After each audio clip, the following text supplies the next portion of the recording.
This is the Productivity Podcast with Timothy and Ndika. Hey there, welcome to Productivity Podcast with Timothy and Ndika, where we get to share ideas and tools on personal and organizational productivity. For today's podcast, we are beginning a series on finding purpose, right? So it's going to be a 3-part series, and this is the first part. So before we talk about finding purpose, let's define purpose. Purpose is basically the reason why a thing exists in a place, the reason why something exists in a place. So what's the purpose of this bookshelf, right? It's the reason why the bookshelf is there, to put books, right? What's the purpose of a doctor in this space? To treat, people that are sick, right? What's the purpose of a pastor in this church? To raise people and help them grow spiritually, right?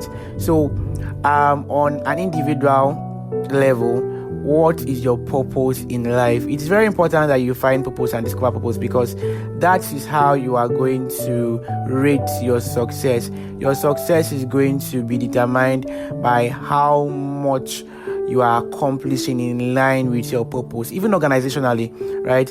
The success of an organization is defined by how much the organization is accomplishing in line with its purpose. So let's come back to the individual. So there are 6 keys that can help you to find purpose or to discover purpose, okay?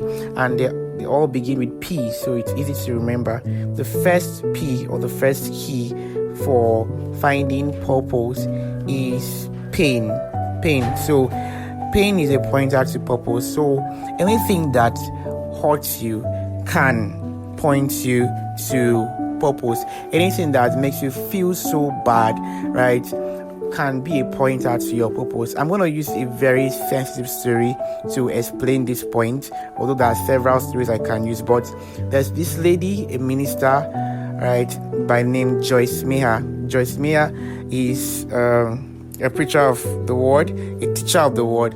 And from her story, right, she shared her testimony severally. She was raped by her dad until she was around 18 years old, and she had this emotional trauma, insecurities, anger issues, trust issues, and all that pain and all that agony. But guess what? She turned her pain to purpose. Right now, Joyce Meyer, like I mentioned, she's a teacher of the word, and she has women conferences, and she helps people to heal from emotional trauma, and she helps people to forgive. You get? So imagine someone who went through all that trauma for that long, and then she had these issues obviously that came with it, and now she's the one that is leading thousands of persons to heal, to forgive, to break free from addictions and all that. So she's turned her pain to purpose, and that can be you too. So the first P, the first key for finding purpose, is pain. Pain can be a pointer to purpose. The second key, or the second P, is problems. A problem that you recognize you may be wired to solve. A problem that you recognize you may be wired to solve it. I'll use an example from the Bible. Pardon me, non-Christians. All right, this is a guy called Moses. I love him a lot. I love his story a lot.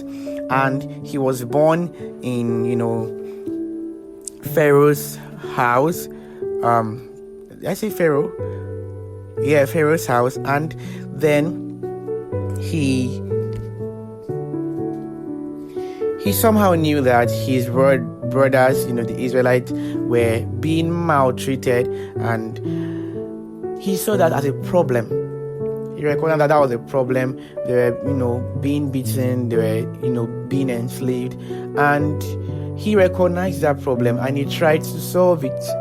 Right? And actually that was his purpose. Okay, so the point exactly is that when you recognize a problem and it bothers you so much, it might just mean that you are wired to solve it. So instead of being a complainer, try to provide solutions for the problems you recognize. Okay, so instead of being someone that complains, try to provide solutions to the problems you recognize. Because, for instance, if there's a lot of girl child abuse and stuff like that.